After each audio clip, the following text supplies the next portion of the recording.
Hi everyone, this is Shubhi Agarwal and today I'll be discussing operating cycle. Now this operating cycle I will be discussing in the context of FM, that is financial management.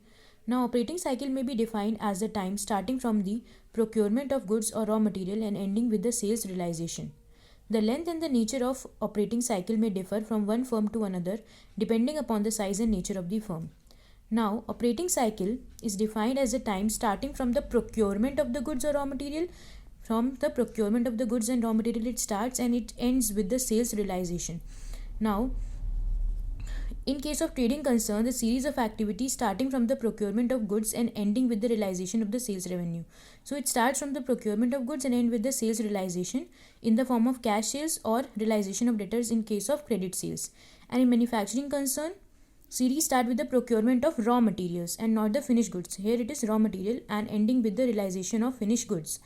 Now, the first event that is the procurement and the last event that is realization, the difference between this is known as operating. The gap, whatever is the gap, is known as the operating cycle. What is the chronological sequence of all this? Chronological sequence is procurement, then comes the conversion of raw material into WIP, then conversion of WIP into finished goods, and then sale of finished goods in cash or credit, and then finally we have conversion of receivables into cash.